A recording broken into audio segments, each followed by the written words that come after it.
Assalamualaikum warahmatullahi wabarakatuh. Pada hari ini kita akan belajar mata pelajaran ibadat. Sebelum itu marilah sama-sama kita membaca doa belajar. Bismillahirrahmanirrahim. Allahumma aftah alaina hikmataka wanshur alaina min khazaini rahmatika ya arhamar rahimin. Rabbi shrah li sadri wa yassir li amri wahlul 'uqdatam min lisani yafqahu qawli. Amin. Baiklah semua, pada hari ini saya akan menerangkan berkenaan zakat fitrah. Lihat pada syarat wajib zakat fitrah. Yang pertama, Islam. Yang kedua, merdeka. Yang ketiga, mempunyai lebihan daripada nafkah. Yang keempat, mempunyai lebihan selepas daripada membeli pakaian. Yang kelima, mempunyai lebihan daripada belanja. Dan yang keenam, mempunyai lebihan daripada perbelanjaan untuk khodamnya. Bila ini antara syarat untuk kita mengeluarkan zakat fitrah. Seterusnya, lihat pada pendapatan kurang daripada hutang. Maksudnya mempunyai pendapatan kuranglah, maksudnya hutangnya lebih. Seterusnya, jika seseorang itu mempunyai pendapatan yang kurang, maksudnya dia banyak hutang. Jadi, ianya tidak disyaratkan pada mengeluarkan zakat. Tidak disyaratkanlah untuk mengeluarkan zakat. Seterusnya, waktu wajib zakat fitrah adalah setelah terbenam matahari pada akhir hari Ramadan. Lihat pada mati atau lahir selepas atau sebelum terbenam matahari akhir Ramadan.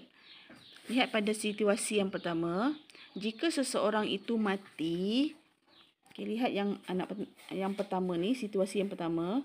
Seseorang yang mati selepas daripada jatuh matahari akhir Ramadan, hukumnya adalah diwajibkan fitrah.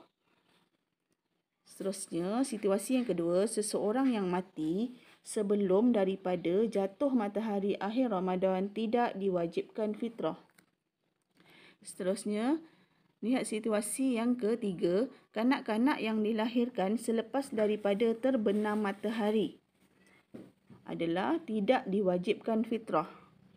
Baiklah, ini adalah 3 situasi lah, sama ada diwajibkan bayar zakat ataupun tidak. Baiklah, seterusnya, lihat pada waktu-waktu lain keluar fitrah dan hukumnya. Selain waktu yang wajib tadi, ada juga waktu yang berikutlah.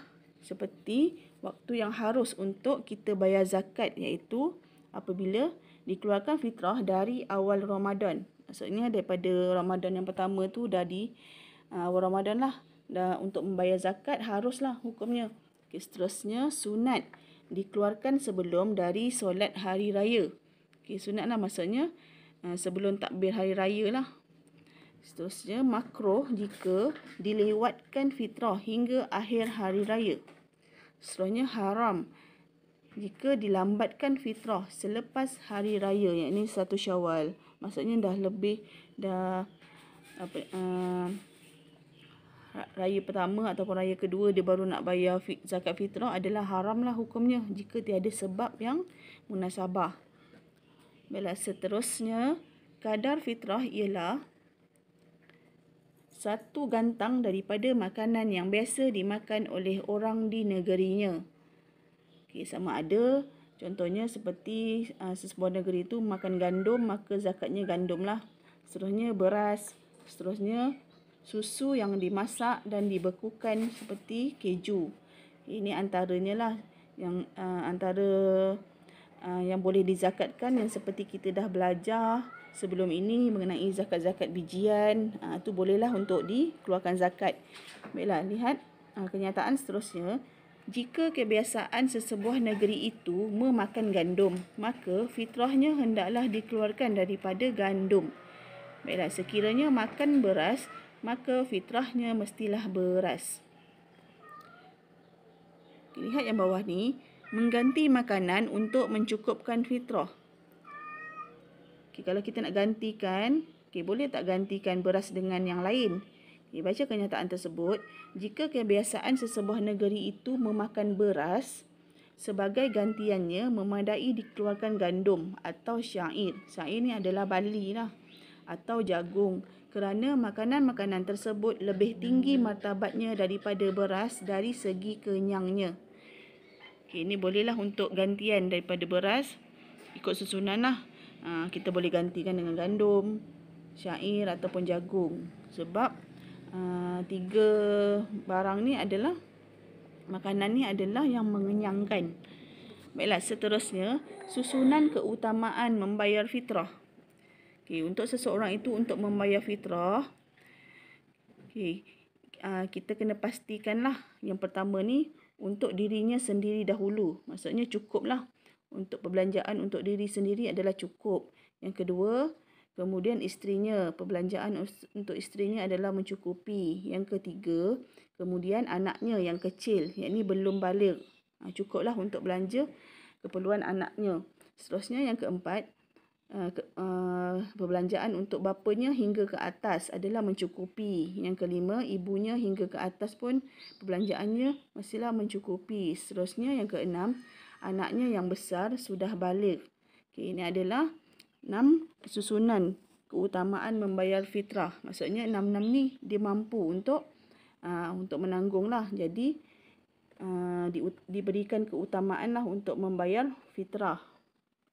Seterusnya niat fitrah. Lihat contoh. Inilah zakat aku, atau inilah fardu sedekah hartaku, atau inilah zakat fitrahku. Ini adalah contoh niat lah. Baiklah, cukai diniatkan zakat fitrah. Boleh tak cukai jika kita niatkan untuk zakat fitrah?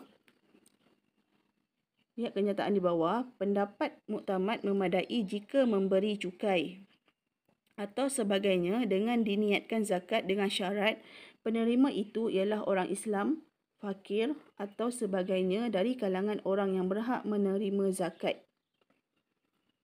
Bila ini saja berkenaan zakat fitrah. Baik semua, saya harap pelajar semua dapat ulang kaji pelajaran untuk menjadi murid yang disayangi Allah, Rasul, ibu bapa dan guru. Assalamualaikum warahmatullahi wabarakatuh.